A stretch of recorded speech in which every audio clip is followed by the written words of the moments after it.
Of ಪ್ಯಾಂಟಿಕಲ್ ಬಂದಿದೆ. ನಿಮ್ಮ love ಲೈಫಿನ ವಿಚಾರವಾಗಿ ಕೆಲವೊಂದು ರೀತಿಯ ಗಮನವನ್ನ ಕೊಡಬೇಕು, ಫೋಕಸ್ ಅನ್ನ ಮಾಡಬೇಕು, ಸ್ವಲ್ಪ ಪೇಷನ್ಸ್ ಆಗಿ ಇದ್ದು ಹೆಚ್ಚು ವರ್ಕ್ ಅನ್ನ ಮಾಡಬೇಕು ಅನ್ನೋದ್ರ ಬಗ್ಗೆ ಆಲೋಚನೆಯನ್ನ ಮಾಡ್ತಾ ಇರುವಂತದ್ದು ರೆಪ್ರೆಸೆಂಟ್ ಆಗ್ತದೆ. ನಿಮಗೆ ರೀಸೆಂಟ್ ಪಾಸ್ಟ್ ಅಲ್ಲಿ 4 of wands, ace of pentacle, ace of wands ಬಂದಿದೆ. ಕೆಲವೊಬ್ರು ರೀಸೆಂಟ್ ಆಗಿ ಮ್ಯಾರೇಜ್ ಅನ್ನ ಆಗಿರುವಂತಹದ್ದು ಕೂಡ ರೆಪ್ರೆಸೆಂಟ್ ಆಗ್ತಾ ಇದೆ. ಕೆಲವೊಬ್ರು ರೀತಿಯ ಲವ್ ಮ್ಯಾರೇಜ್ ಆಗಿರುವಂತಹದ್ದು, ಸಂತೋಷದಲ್ಲಿರುವಂತಹದ್ದು, ಒಂದು ರೀತಿಯ ಬಾಂಡೇಜ್ ಇದ್ದಿದ್ದಂತಹದ್ದು, ಸಾಮರಸ್ಯದಿಂದ ಇದ್ದಿದ್ದಂತಹದ್ದು, ಒಂಥರ ರಿಲ್ಯಾಕ್ಸೇಷನ್ ಅಲ್ಲಿ ಇತ್ತು. ನಿಮ್ಮ ಲವ್ ಲೈಫಿನ ವಿಚಾರದಲ್ಲಿ ಯಾವುದೇ ರೀತಿಯ ತೊಂದರೆಗಳು ಕೂಡ ಪಾಸ್ಟ್ ನಲ್ಲಿ ಇರಲಿಲ್ಲ. ಆದ್ರೆ at present red card represent ಆಗ್ತಾ ಇರೋದ್ರಿಂದ ಕೆಲವೊಂದು ರೀತಿಯ ಲೋನ್ಲಿನೆಸ್ ಅನ್ನ ರೆಪ್ರೆಸೆಂಟ್ ಮಾಡ್ತಾ ಇದೆ. ಈ ಹಿಂದೆ ನಿಮ್ಗೆ ಯಾವುದೇ ರೀತಿಯ ತೊಂದರೆಗಳು ಇರಲಿಲ್ಲ, ಬಟ್ ಆದ್ರೆ ಅಟ್ ಪ್ರೆಸೆಂಟಿನಲ್ಲಿ ಯಾಕೋ ನೀವು ಲೋನ್ಲಿನೆಸ್ ಅನ್ನ ರೆಪ್ರೆಸೆಂಟ್ ಮಾಡ್ತಾ ಇದೆ. ಕೆಲವೊಂದು ರೀತಿಯ ಇನ್ನರ್ ಗೈಡೆನ್ಸ್ ಅನ್ನ ತಗೋತಾ ಇರುವಂತಹದ್ದು ರೆಪ್ರೆಸೆಂಟ್ ಆಗ್ತಾ ಇದೆ.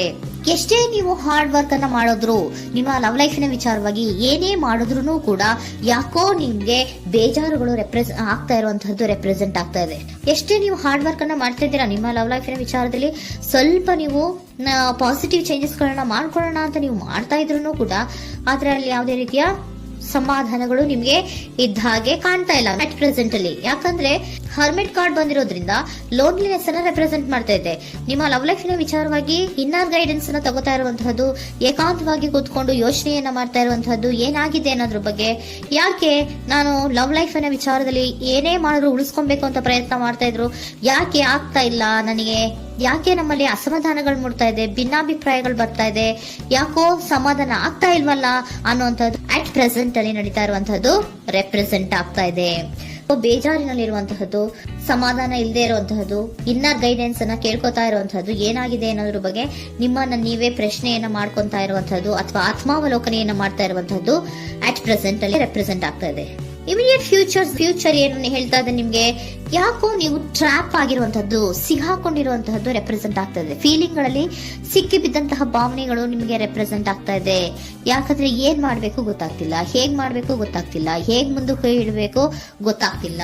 ಪ್ರೆಸೆಂಟ್ ಅಲ್ಲಿ ನೀವು ಏನೇ ಪ್ರಯತ್ನ ಮಾಡಿದ್ರು ಏನು ಮಾಡಕ್ ಆಗ್ತಾ ಇಲ್ವಲ್ಲ, ಯಾಕೋ ನನ್ನ ಕೈಲಿ ಏನು ಮಾಡಕ್ಕೆ ಆಗ್ತಾ ಇಲ್ವಲ್ಲ, ಏನ್ ಮಾಡ್ಬೇಕು, ಯಾಕೋ ನಾನು ಮೂವೇ ಮಾಡಕ್ ಆಗ್ತಾ ಇಲ್ವಲ್ಲ ಅನ್ನುವಂತಹ ಆಲೋಚನೆಯನ್ನ ಮಾಡ್ತಾ ಇರುವಂತದ್ದು ರೆಪ್ರೆಸೆಂಟ್ ಆಗಿದೆ. ನೈಟ್ ಆಫ್ ಸೋರ್ಟ್ಸ್ ಬಂದಿದೆ. ನೀವೇನೋ ಆಕ್ಷನ್ಸ್ ಅನ್ನ ತಗೊಳ್ಳದೇ ಇದ್ರೆ ಇಮಿಡಿಯೇಟ್ ಅಲ್ಲಿ ನೀವೇನಾದ್ರೂ ಆಕ್ಷನ್ಸ್ ಅನ್ನ ತಗೊಳ್ಳೋದ್ರ ಕಡೆಗೆ ಹೆಚ್ಚು ಗಮನವನ್ನ ಕೊಡಬೇಕಿತ್ತು. ಬಟ್ ನೀವು ಟ್ರ್ಯಾಪ್ ಆಗಿರುವಂತದ್ದು, ಅಲ್ಲೇ ಸಿಗಾಕೊಂಡಿರುವಂತದ್ದು, ಏನೂ ಮಾಡಕ್ ನೀವು ಹಂಗೆ ನಿಂತಿರುವಂತದ್ದು ರೆಪ್ರೆಸೆಂಟ್ ಆಗ್ತಾ ಇದೆ. ಬಟ್ ನೀವು ಮಾಡ್ಬೇಕಾಗಿದ್ದೇನೋ ಏನಾದ್ರೂ ಆಕ್ಷನ್ಸ್ ಅನ್ನ ಕ್ವಿಕ್ ಥಿಂಕಿಂಗ್ ಅನ್ನ ಮಾಡಿ ಏನಾದ್ರೂ ಒಂದು ಆಕ್ಷನ್ಸ್ ಅನ್ನ ತಗೋಬೇಕಿತ್ತು. ನಿಮ್ಮ ಇಮಿಡಿಯೇಟ್ ಫ್ಯೂಚರ್ ನಲ್ಲಿ ಏನಿದೆ, ಸ್ಟ್ರೆಂತ್ ಇದೆ, ಒಂದು ಭದ್ರತೆ ಇದೆ, ಒಂದು ಸ್ಟ್ರಾಂಗ್ ಬಾಂಡೇಜ್ ಇದೆ ಲವ್ ಲೈಫಿನ ವಿಚಾರದಲ್ಲಿ. ನಿಮ್ಗೆ ಏನು ಲವ್ ಲೈಫಿನ ವಿಚಾರದಲ್ಲಿ ಸ್ಟ್ರಾಂಗ್ ಬಾಂಡೇಜ್ ಇದೆ, ಒಂದು ಭದ್ರತೆ ಇದೆ, ಎಲ್ಲವೂ ಇದ್ರೂ ಕೂಡ ನಿಮ್ಮಲ್ಲಿ ನಿಮಗೆ ಸ್ವಲ್ಪ ಕೆಲವೊಂದು ಅನುಮಾನಗಳು ಇದೆ. ಆ ವಿಚಾರಕ್ಕೆ ನೀವೇನು ಆಕ್ಷನ್ಸ್ ಅನ್ನ ತಗೊಳ್ದಿರ ಸುಮ್ಮನೆ ಇರುವಂತಹದ್ದು, ಟ್ರಾಪ್ ಆಗಿರುವಂತಹ ಸ್ಥಿತಿಯಲ್ಲಿ. ಯಾಕಂದ್ರೆ ಎಲ್ಲ ಇದ್ರೂ ಕೂಡ ನಿಮ್ಮಲ್ಲಿ ಯಾವುದೋ ಒಂದು ರೀತಿಯ ಅನುಮಾನಗಳು, ನಿಮ್ಮನ್ನೇ ನೀವು ಅನುಮಾನಿಸ್ತಾ ಇರುವಂತಹದ್ದು ರೆಪ್ರೆಸೆಂಟ್ ಆಗ್ತಾ ಇದೆ. ಏನಾದ್ರೂ ಆಕ್ಷನ್ಸ್ ಅನ್ನ ತಗೋಬೇಕು, ಒಂದು ಸ್ಟ್ರಾಂಗ್ ಬಾಂಡೇಜ್ ರೆಡಿ ಆಗ್ಬೇಕಂದ್ರೆ ಇಮಿಡಿಯೇಟ್ ಫ್ಯೂಚರ್ ನಲ್ಲಿ ಏನಾದ್ರೂ ನಾನು ಒಂದು ಸ್ಟ್ರಾಂಗ್ ಆಕ್ಷನ್ ಏನಾದ್ರೂ ಮಾಡಬೇಕು ಅನ್ನುವಂತಹ ಆಲೋಚನೆಯನ್ನ ನೀವು ಮಾಡಬೇಕಾಗತ್ತೆ.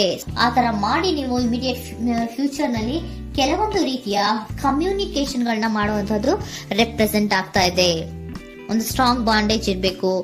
ಇದೇ ನಿಮ್ಮ ಬಾಟಮ್ ಆಫ್ ದ ಡಕ್ ಕೂಡ ಬಂದಿರುವಂತಹದ್ದು. ಪೋಷಣೆಯನ್ನ ಮಾಡಬೇಕು. ಸ್ವಲ್ಪ ಯಾಕೆ ಪೋಷಣೆಯನ್ನ ಮಾಡಬೇಕು ಅಥವಾ ಹೆಚ್ಚು ಗಮನವನ್ನ ಕೊಡಬೇಕು, ಫೋಕಸ್ ಅನ್ನ ಕೊಡಬೇಕು ಅಂದ್ರೆ, ನೀವು ಟ್ರ್ಯಾಪ್ ಆಗಿರುವಂತಹ ಸ್ಥಿತಿಯಲ್ಲಿ ಇದ್ದೀರಾ, ಏನೂ ಮಾಡ್ತಾ ಇಲ್ಲ. ನಿಮಗೂ ಗೊತ್ತು ನಮ್ಮ ಲವ್ ಲೈಫಿನ ವಿಚಾರದಲ್ಲಿ ಬಾಂಡೇಜ್ ಇದೆ, ಸ್ಟ್ರಾಂಗ್ ಬಾಂಡೇಜ್ ಇದೆ, ಒಂದು ಭದ್ರತೆ ಇದೆ, ನಾವು ಅಷ್ಟು ಈಸಿಯಾಗಿ ಬಿಡಕ್ ಆಗಲ್ಲ ಅನ್ನೋದು ನಿಮ್ಗೆ ಗೊತ್ತು. ಆದ್ರೆ ನೀವು ಏನಾಗಿದ್ದೀರಾ, ಟ್ರ್ಯಾಪ್ ಆಗಿದ್ದೀರಾ, ಯಾವುದೇ ರೀತಿಯ ಆಕ್ಷನ್ಸ್ ಅನ್ನು ತಗೋತಾ ಇಲ್ಲ. ಸೊ ಯಾವಾಗ ನೀವು ಆಕ್ಷನ್ ಅನ್ನು ತಗೊಳ್ಳೋ ಕಡೆಗೆ ಹೆಚ್ಚು ಗಮನವನ್ನ ಕೊಡ್ತೀರೋ ಅಲ್ಲಿ ಒಂದು ರೀತಿಯ ಸ್ಟ್ರಾಂಗ್ ಬಾಂಡೇಜ್ ಅನ್ನ ಬರುವಂತದ್ದು. ಆಗ ನೀವು ಕರೆಕ್ಟ್ ಆಗಿ ಕಮ್ಯುನಿಕೇಶನ್ಸ್ ಅನ್ನ ಮಾಡಕ್ಕೆ ಸಾಧ್ಯ ಆಗೋದು. ಏಂಜಲ್ ಗೈಡೆನ್ಸ್ ಏನ್ ಕೊಡ್ತಾರೆ, ಇಫ್ ಯು ಬಿಲೀವ್, ನಿನಗೆ ನಂಬಿಕೆ ಇದೆಯಾ, ಟೇಕ್ ಆಕ್ಷನ್. ಏಂಜಲ್ ಗೈಡೆನ್ಸ್ ನಿಮ್ಗೆ ಏನ್ ಕೊಡ್ತಾ ಇದೆ, ನಿಮ್ಮ ಪ್ರೀತಿ ಮೇಲೆ ನಿಮ್ಗೆ ನಂಬಿಕೆ ಇದೆಯಾ, ಟೇಕ್ ಆಕ್ಷನ್. ಆಕ್ಷನ್ ಅನ್ನ ತಗೊಳ್ಳಿ, ಮುಂದೆ ಬನ್ನಿ. ಆಕ್ಷನ್ ಅನ್ನ ತಗೊಂಡು ಸ್ಟ್ರಾಂಗ್ ಬಾಂಡೇಜ್ ಇದೆ ನನ್ನ ಲವ್ ಲೈಫಿನಲ್ಲಿ, ಒಂದು ಭದ್ರತೆ ಇದೆ, ನಾವಿಬ್ರು ಅಂಡರ್ಸ್ಟ್ಯಾಂಡಿಂಗ್ ಇದೀವಿ, ಒಂದು ರೀತಿಯ ಸಾಮರಸ್ಯ ಇದೆ ಅಂತ ನೀವು ಅನ್ಕೊಂಡಿದ್ರೆ ಮಾತಾಡಿ ಕ್ಲಿಯರ್ ಅನ್ನ ಮಾಡ್ಕೊಳ್ಳಿ, ವಿಷಯಗಳನ್ನ ಕ್ಲಾರಿಟಿಗೆ ತಗೊಳ್ಳಿ. ಯಾವಾಗ ನಿಮ್ಮಲ್ಲಿ ನಿಮ್ಗೆ ನಂಬಿಕೆ ಇದ್ರೆ, ಇಫ್ ಯು ಬಿಲೀವ್, ನಿಮ್ಮನ್ನ ನೀವು ನಂಬಿದ್ರೆ ನೀವೇನ್ ಮಾಡ್ಬೇಕು, ಟೇಕ್ ಆಕ್ಷನ್ಸ್ ಅನ್ನ ತಗೊಂಡು ಮುಂದೆ ಬರ್ಬೇಕು ಅನ್ನುವಂತಹದ್ದು ಏಂಜಲ್ ಗೈಡೆನ್ಸ್ ನಿಮ್ಗೆ ಕೊಡ್ತಾ ಇರುವಂತಹದ್ದು.